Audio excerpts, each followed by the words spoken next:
Would I buy this property? Okay, guys, I am going to review a property randomly selected.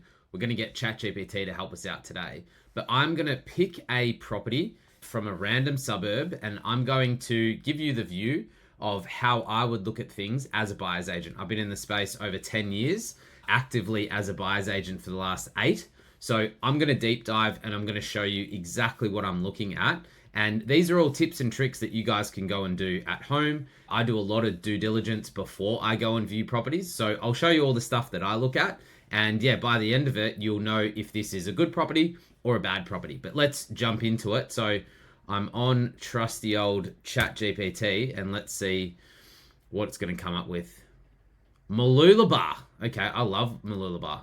So let's go over to realestate.com, Mooloolaba, and I'm just going to absolutely love Mooloolaba. But in terms of first homes, probably not a lot up there because it's quite an expensive piece of land. Let's go this one, high 800s, okay? I know a lot of first home buyers would be sub $800,000, but yeah, in terms of property prices in this particular pocket, they can be relatively expensive. So let's just have a look at this one. It is a townhouse. It's always interesting to see how they've outlined this particular property. Again, I'm always looking at everything. Like when I'm just picking things apart, essentially. All right. So the agent, I know that they want to outline exactly where the title is or what property they're trying to distinguish this between the others that might be on that block. But yeah, just in terms of what the photos look like, how they've taken photos, it's all of these aspects that I'm looking at. So yeah, to look at it pretty quickly through the photos, they're trying to show here the distance to the beach, and Mooloolaba's got a really nice beach, and the foreground or the esplanade, I guess, it's a pretty nice one. Yeah, kitchen looks a bit dinky for me. Looks like it's got a shared pool. Yeah, it's definitely dated in terms of the build, but yeah, there's the pool, the tennis court. So yeah, looking at the floor plan, so you got your garage downstairs, MRP, not sure what that is, but it looks like it's another car park. I'd say it's on title. I don't know what that thing is, whether or not, yeah, MPR, not sure. Storage. Then we've got, yeah, you go upstairs. So you've got to imagine like how you would live here. All right, so you've got your parking downstairs and you're going to have to walk upstairs. So a lot of people will think, I've got to bring my groceries upstairs. So it might be okay if you're a young person. As people get older, they might not want to traipse upstairs with their shopping. It's literally a fact of life. Like how people deal with those situations is how they will buy properties. So this might not attract an older audience. Mooloolaba, Sunshine Coast, you're definitely going to have an older demographic up there, just a lot of retirees. So this might knock them out just in terms of the amount of stairs. So you're going to have to walk up, and then you've got on the middle floor, you've got your kitchen. So it's not like fully reverse living, because a reverse living would have the bedrooms on this level as well, and then the kitchen and dining on that separate space. But yeah, I'd say that this is going to be from the fall of the land. The garage is below the backyard, essentially. So I'm going to say that if we can look at a photo that has some topography, it has some levels on it, it would show that this part here is going to be level or like lower than the backyard. Because as you can see here, the alfresco and the patio and all of that stuff is on this level, and the garage is below that. So you've got garage, first floor, second floor. Kitchen, as I said before, it's a bit tight. Like it is a little bit tight in here. 4.6 by 7.1. It's not bad, but I just want to check this gap here because they can be a little bit cheeky and they can say the 4.6 because that's the width. That could be starting from here, could be starting from here, could be starting from here. But ultimately, that thing there is going to impact on this space. So how do you configure that? You obviously can't put a couch here because you've got the staircase. So if you had a 3-meter couch, for instance, and it's 4.6, if it's coming from here, 3-meter couch plus 1.6 meters to get around this landing is probably enough room. I'm always taking a tape measure and I'm measuring these things out. So how would you position your couch? How would you position your TV, your dining. Do you need a dining table? Some people don't run a dining table these days if you just wanted it all in that one space. But yeah, how would you configure this? And yeah, just check. Yeah, again, I would check where that 4.6 width is taken from. Bedrooms look pretty healthy. Like this one's a little small in terms of it being 2.8. The length is there. Ensuite into this bedroom. It's not bad. Honestly, it's not bad. And I would say that this property has potential to have a small renovation on it. So yeah, you would be able to do some sort of renovation on it to get it into that next bracket of pricing. So if we go to, yeah, there's a couple other things that we want to look at. So I typically will just Google the address. So this is number 90 within this one poinsettia court. Yeah, I'm looking for this building profile. So Domain do a really good building profile. If you've watched some of the other videos, I've spoken about this building profile. And there's 74 townhouses in this area, like 74 townhouses just in this development. So there are quite a few, like there's quite a few developments or quite a few properties in this development. There's been a couple of sales. Let's just go down to for sale. We'll be able to see the sold ones as well. So these look, there's a couple of properties for sale. I think this is one that we're looking at. So interesting to see 322, high 800s, and then this is offers over 919. So we'll check that out. But then I want to see what's sold as well. So this one, 322, sold for 855. So let's just have a look at this one, because sold information is the best information, all right? This is what has occurred, like it actually has happened, because yeah, it's sold, right? Like it's not an assumption on what something might sell for. So I would say, just looking at this particular one, depending on the colors and the way that people to like just their feeling towards certain colors, this might throw people off. Yellow walls, the exterior looks a little dated. That bright white with the blue, yeah, again, it might turn some people off because there's not too much you can do externally. But let's see if there's a floor plan. Obviously, you can change like yellow kitchen. Yeah, again, that's probably going to throw people off. I would say apples with apples. The other one is better, like aesthetically. This one would probably need a little bit more work. Very similar though. Like you can see the bathroom's identical. Like this bathroom, which is I think the ensuite, is identical to the other one. Yeah, pretty basic type build. I don't think we've got any floor plans there, but I'm going to say that it's going to be very similar. We might be able to pull. So again, you can always just search Google for the actual address, and yeah, you've got realestate.com. You've got a whole bunch of others, and this little one here means that it's got a floor plan. So yeah, it's got that tandem garage. So yeah, the other thing that was MSR or whatever it was, MRS on the floor plan was just the second garage, but exactly the same floor plan, like identical 2.8. This is saying 7 by 5.9 again. So the other one said 7.1 by 4.6.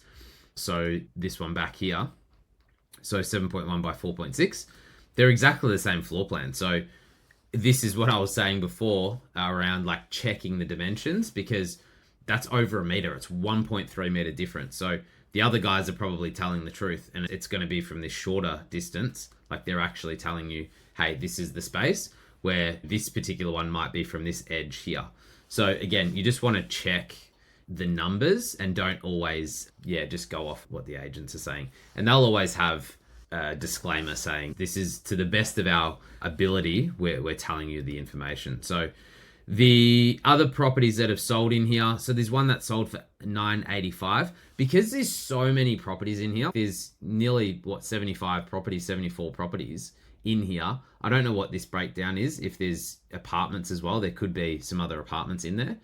75 owner occupied though, very strong. Like I would say that is like extremely ideal when I'm looking at a townhouse complex to buy in, and you just want to see growth. So if we go here, let's just go back to the furthest one. They sold for 180 grand in 2001. This has seen some solid growth. If you do the maths on that, let's just call it 25 years. In terms of the growth, if you were to say 180, or let's just say it's going to sell, that most recent one sold for 855. If we divide 855 by 182, that's gone up 4.6 times in the last 25 years. Pretty good. Like they say property doubles every 10 years.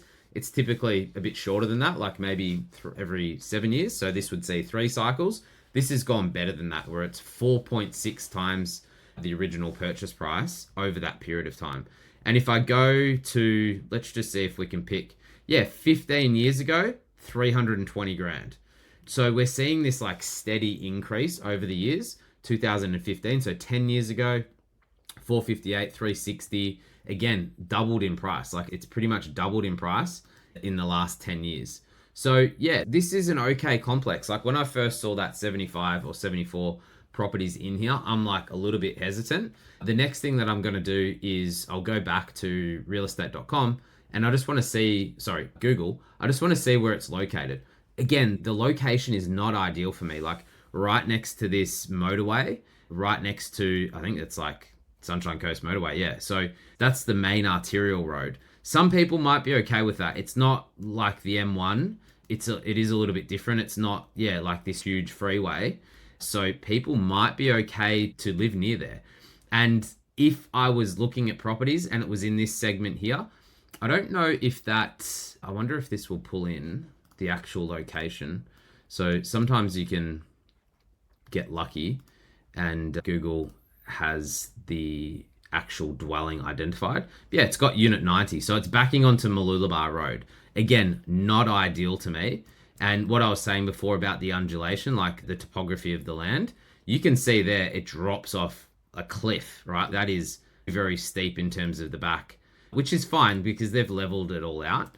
And in the way that you drive into that garage, it's lower than the backyard. That's what I was referring to before. Yeah, this tool on Google, very helpful just to get an understanding. Again, if you're in Melbourne or if you're in Sydney and you wanted to potentially buy this property, like either you're relocating or something like that, you can get so much information. I've been here multiple times, so I know the area pretty well, even though I'm from Melbourne. Google can give you some really good information. So I'm always doing this. And if you're on a laptop, you can just hit shift and it'll give you this really cool view.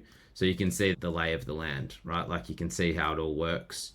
It just gives you so much more information and it allows you to feel like you're there. Let's see if it does a good Google streets, like a street view. So the entrance, I think, was back here for the actual development. So yeah, is that the name of it? Yeah, I think it is. Yeah, but there might be, oh no, that's the entrance. Yeah, so look, it is tucked away in terms of it's off the road, I guess, like not many people. And look, it's got a cool entrance. Again, it's over 25 years old. So this would have been a pretty cool development back in the day. The next part, so it looks like it's got all the style of resort living. I would say it's going to have Airbnbs just by the looks of this. So I would be checking that. Even though it's got owner occupied, there might be some holiday letting in here. So you just probably want to check that. If you can probably pull that number, like just Google Emerald Springs. But again, these are all the sorts of things that I'm checking out beforehand because it just gives you a lot more information, like how you can get this so quickly, like 20 minutes on Google and the internet to figure out, hey, what does this thing actually look like before I either drive out there or I jump on a plane and go check it out. These images are pretty old. It's 2008, because it's in their actual property. That's not probably the best to go off, but the ones beforehand, they were pretty good. So yeah, I literally go for a drive. Like I go for a drive virtually and I do as much reconnaissance as I can before I'm going out and checking the property. So this one for me, just the only thing that I'm concerned about is obviously the amount of properties in there. So it's like it's a big development. The proximity to this road. So I want to go and check it out at different times. I want to hear like how much, because this is actually one of the benefits of this thing being low is the sound will go over the top. It's a funny thing, I know, but if you're lower than the sound, typically the sound will just travel over the top of it and it won't be that loud. Like it actually just won't be that loud there. So that's 90% of the time. So I just want to go and check that out in person. Like I'd want to figure that out in person. There's that Emerald Springs. So yeah, you could probably pull the number for those guys and give them a call as to like how all of that operates. And then the other parts is understanding the body corp. I want to know, yeah, if there's any upcoming maintenance, all those things. Like that stuff is next. But what can I do from a due diligence perspective at this point? I would say this is probably going to get a yes from me at this stage, but I'd really need to just double check a few things. A lot of the time, the amount of properties in that complex, the proximity to the road, it would probably be a no. Like I would be a no, but this is looking relatively good, especially with the growth that it's had over the last few years. Not that we're buying for that, like you guys might be buying your first home, so that's going to be irrelevant, but no one wants to lose on property. And by the looks, again, of this particular development, people aren't losing. So there's opportunity to buy and renovate, I would say, and you'd be able to get an uptick. Yeah, there was that one that sold, I think in this building profile, there was one that sold in the 9s. If we go back to, where was it? Yeah, this one here. So 985. On 1.1, like there was a 1.1 there. So yeah, this looks like a bigger dwelling. Still the same, like 321, but it looks like it's potentially got a different facade on it than the other one. But let's just have a real quick look as we finalize this one. But yeah, it already looks nicer in terms of what they've done for the backyard. Yeah, they've updated the internals, really nice floor, decent kitchen, but still not a massive kitchen. Yeah, good outdoor area, but it's just renovated, right? This is probably still a 10, 15-year-old reno, but that just shows you 985. Let's just say the other one sold for 900, a little bit of work to it, and you would get an uplift. It is actually a single car garage. The other one had 2-car garage. So the other one's probably better in terms of car accommodation. It was triple story as well. This one's double story. So that could have an impact, as what I was saying before. An older demographic would potentially live in something like this versus something with more stairs that you're going to have to go up. Yeah, literally just from the outset. And a 4-bedder has sold for 1.1. So pretty strong. Like, again, I would say that this is a yes from me. And then I just want to go and tick off those things. Would I buy this property? See you next time.